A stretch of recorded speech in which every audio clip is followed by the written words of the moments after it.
ma'rifat chiroqlari.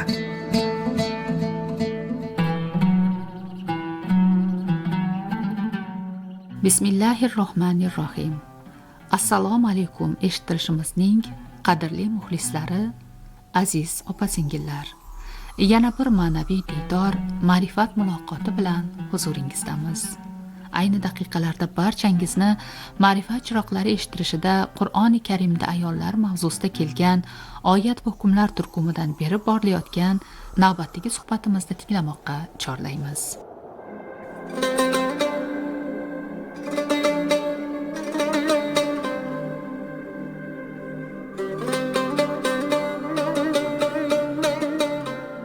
Qur'oni Karimda zikri kelgan ayollar va ularning fe'l va atvori, qissalardan qanday xulosa va ibrat olishimiz kerakligi barcha uchun, xususan muslima ayollar uchun juda muhim ekani oydan-da oydin haqiqatdir. Qolaversa, bir necha oylardan beri e'tiboringizga havola qilib kelayotganimiz ayni mavzudagi suhbatlar ham buni yaqqol isbotlab kelmoqda. Muqaddas bitiklarda zikr etilgan har bir shaxs, har bir ayol nomining o'ziga xos tarixi, ta'biri va ibrati bilan yaqindan tanishib bormoqdamizki, bu bizning bugungi va kelajakdagi hayotimiz uchun albatta manfaatli bo'lishiga umid qilamiz.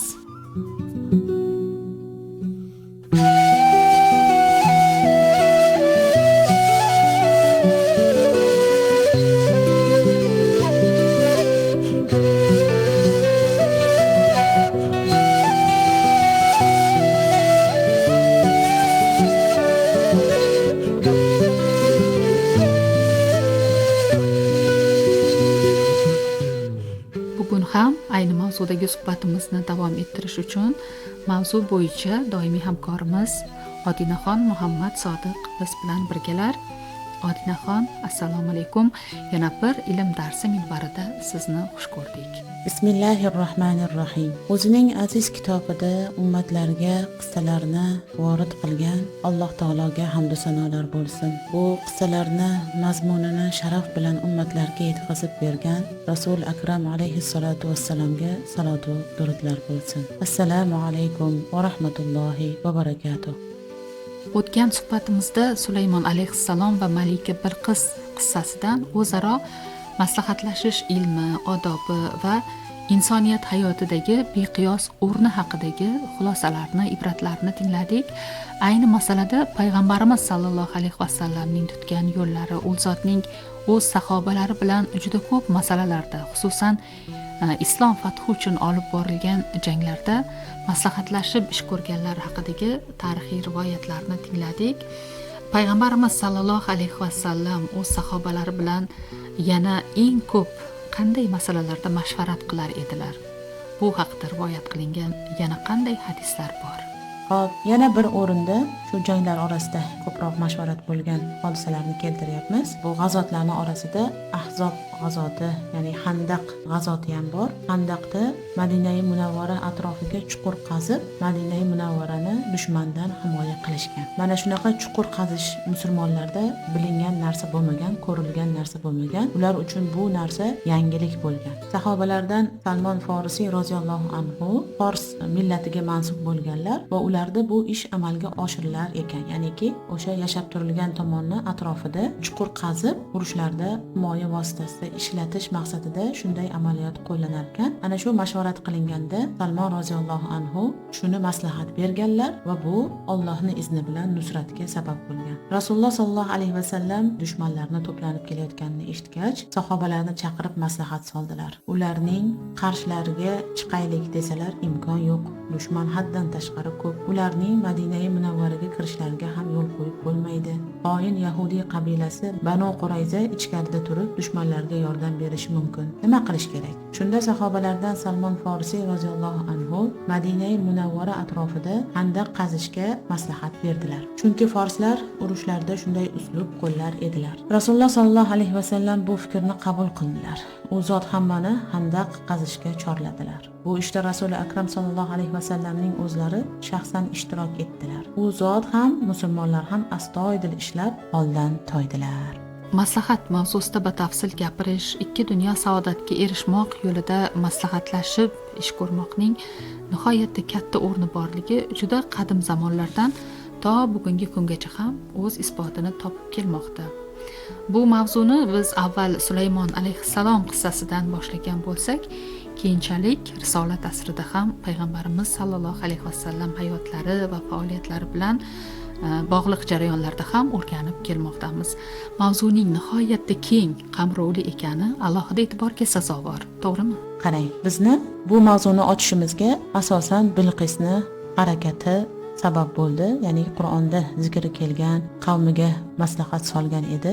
Ayol kishidan bunday tasarruf sodir bo'lishi uni faqat dono ekanligiga, ishni ko'zini bilishiga, tajribaga ega ekanligiga dalolat qiladi. Bu fikrimizni yoki oyat karimadan olgan bu foydamizni boshida ayol kishini zikri bilan boshlagan edik. Endi ijozatingiz bilan oxirini ham ayol kishini tutgan o'rni, ya'ni donolikda, vazirlikda, maslahat berishda tutgan o'rni bilan tugataylik. Albatta, bu mavzuni qancha keng va ko'proq o'rgansak, o'zimiz uchun, qolaversa bizni tinglab turgan aziz opa-singillarimiz, muxlislarimiz uchun shuncha manfaatli bo'lishi shubhasiz.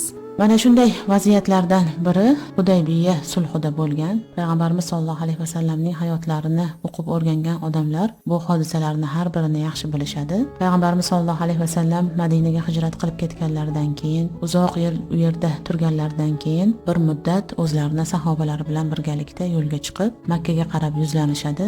Maqsadlari umra qilish bo'ladi. Uzoq yo'llarni bosib kelganlaridan keyin Makkani sog'inchi juda ham shiddatlashib ketgandan keyin umra qilishdan bo'lgan umidlari nihoyatda kuchli bo'lganda Hudaybiya degan joyga kelganda mushriklar yo'llarini to'sishadi, Makkaga kirgizishmaydi, ularni orqalariga qaytib yuborishadi, o'rtada sulh tuzishga majbur bo'lishadi. Ana shu sulhni matnlari ham kelgan, ko'pchilik biladi. Ya'ni bu yil qaytib ketib, yana yil kelish ularga talab qo'yiladi va adolatli bo'lmagan bir qancha shartlar qo'yiladi. Tinchlik uchun, xotirjamlik uchun payg'ambarimiz sollallohu alayhi vasallam bu sulhga ko'nadilar. Lekin uzoq yo'llardan, uzoq yillardan keyin katta umidlar bilan kelgan sahobalarga bu nihoyatda og'ir keladi. Nafslariga juda og'ir kelib, hattoki payg'ambarimiz sollallohu alayhi vasallamni gaplariga quloq solmaydigan darajaga borib qolishadi. G'azablaridan o'zlarini tiya olishmaydi. Ayniqsa mushriklarni qilib turgan zulmini hech ko'tarisha olmaydi. Shunda orqaga qaytish harakatini boshlagan Nabiy sollallohu alayhi vasallam ashablariga qurbonliklarni qilib, sochlarini olib,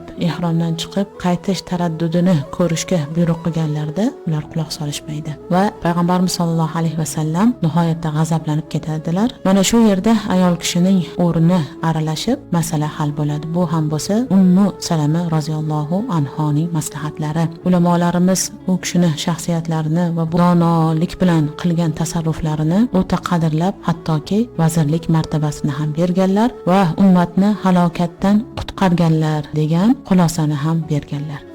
Odinaxon, mavzu nihoyatda qiziqarli. Qolaversa, islom tarixi haqidagi har bir voqea bilishimiz va o'rganishimizni talab qiladi.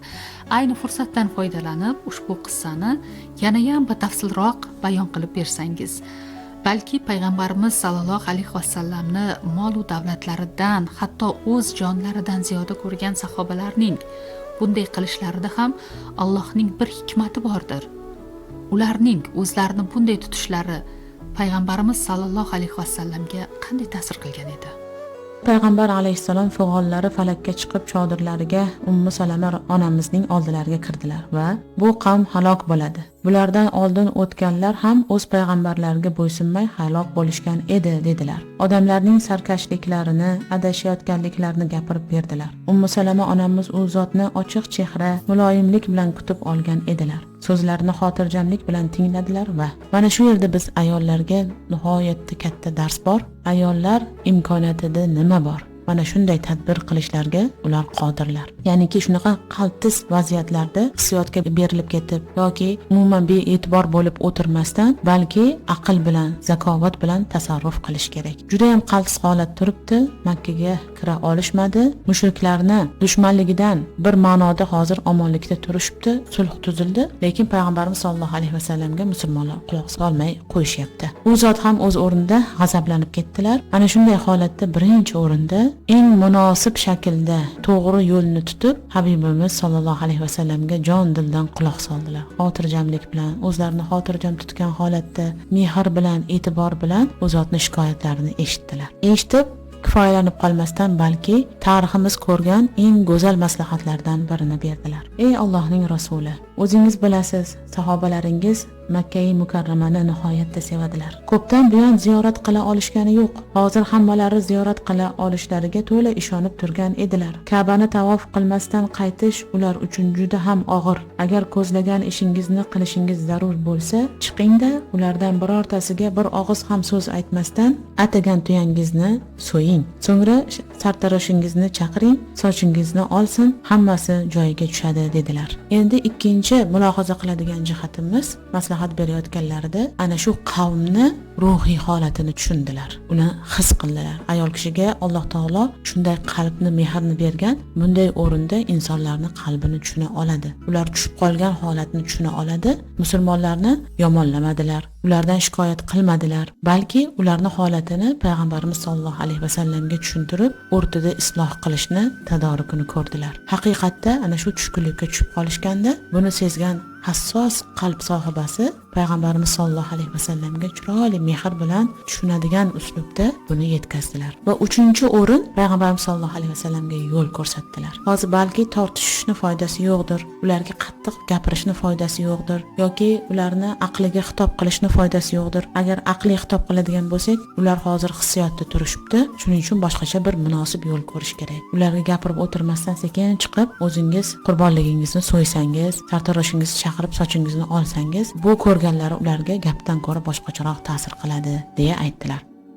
Demak, payg'ambarimiz sallallohu alayhi vasallam o'zlari Allohning haq elchilari, payg'ambar zot bo'lishlariga qaramay, Ummu Salama onamizning maslahatlariga quloq tutdilar va ular aytgani kabi yo'l tutdilar. Nihoyatda ibratli holat albatta, chunki bugungi kunda ayol kishining maslahatini olish tugul, hatto undan maslahat so'rashni ham o'ziga ep ko'rmaydigan erkaklar va yana bu ishini erkaklik unvoni bilan oqlaydiganlar ham bor. Qolaversa, ayni voqeada ayollar uchun ham juda chiroyli bir nasihat bor ekan. Odinaxon, demak, Ummu Salama onamizning maslahatlaridan keyingi voqealar rivoji qanday davom etgani haqida suhbatimizni davom ettirsak, chunki voqealar jarayoni borgan sari nihoyatda qiziqarli tus olib bormoqda. Rasul akram alayhissalatu vassalam atagan tuyalarni o'z qo'llari bilan so'ydilar. So'ngra sartaroshlarini chaqirdilar. U sochlarini olib qo'ydi. Buni ko'rgan sahoba-i kiromlar ham birin-ketin turib, qurbonliklarini so'yib, bir-birlarini sochlarini ola boshladilar. Ayni Ummu Salama roziyallohu anha kutgan natija. Mana ko'rgandan keyin o'zlariga kelib qolishdi. O'z-o'zlaridan rasullarga iqtido qilib, xuddi u zot nimani qilgan bo'lsalar, orqalaridan mana shu narsani qildilar. Demak, biz ayollarga, siz va bizga birinchi o'rinda Alloh taoloni ana shu ayolni mashvarat borasidagi donoligini Qur'oni Karimda zikr qilib berishi katta ne'matdir. Bundan biz to'g'ri foydalanishimiz kerak. Shuningdek, onalarimiz oralarida ushbu qiymatli maslahatlar bilan vazirlarni maqomini olgan Ummu Salama roziyallohu anhoning tutgan yo'llari hamma ayollar uchun ibrat bo'lish kerak. Mana shuni tadbirini ko'radigan bo'lsak, hayotda yo'liqadigan nozik holatlarda, shiddatli paytlarda o'zimizni yaqinlarimizga aql bo'lib, to'g'ri yo'lni ko'rsatib, vaziyatdan iymonimiz salomat bo'lgan holatda, ahkomlarga amal qilgan holatda, Allohni rozi qiladigan holatda, payg'ambarimiz sollallohu alayhi vasallamning sunnatlariga ittibo qilgan holatda chiqib ketamiz inshaalloh. Qur'on qissalarini tinglash va xulosa chiqarib o'z hayotini to'g'irlash har bir musulmon uchun juda zarur. Bu zaruriy ilmni yanada kengroq tarqatish yo'lida esa qilayotgan xizmatlaringiz va albatta bizning tinglovchilarimiz uchun ham alohida mana shunday ilm darslarini tayyorlab kelayotganingiz uchun sizga yana bir bor minnatdorchilik bildiramiz. Kelgusi suhbatlarda bu boradagi ilm va ma'rifat ta'limining davomini kutib qolamiz. Salomat bo'ling. Alloh taolo bu suhbatlarimizni manfaatli qilsin. Kelgusida qolgan foydalarni Allohning izni bilan bayon qilamiz. Va sallallohu ala xayri xalqihi Muhammad va ala alihi va sahbihi ajma'in.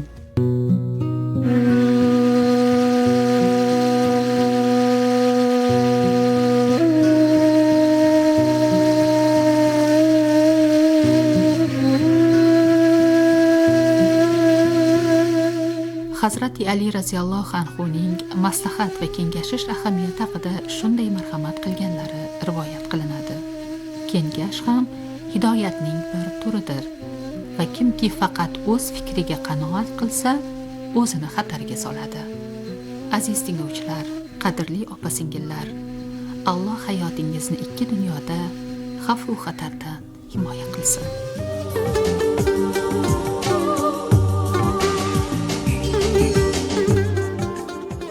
Qadrli muxlislar, siz ma'rifat chiroqlari eshittirishida Odinaxon Muhammad Sodiq bilan Qur'oni Karimda ayollar mavzusida kelgan oyat va hukmlar mavzusidagi suhbatimizni tingladingiz. Ushbu suhbatda Sulaymon alayhissalom va Malika Bilqis qissasida zikr qilingan maslahat mavzusi yoritildi va e'tiboringizga muqaddas dinimiz islom tarixidan hadislar rivoyat qilindi. Bu borada payg'ambarimiz sallallohu alayhi vasallam tutgan yo'llar hikoya qilindi. Suhbatni Umida G'afforova tayyorladi va olib bordi. Rejissyor Erkin Erismatov. Navbatdagi diydor qadar siz bilan xayrlashamiz. Omon bo'ling azizlar.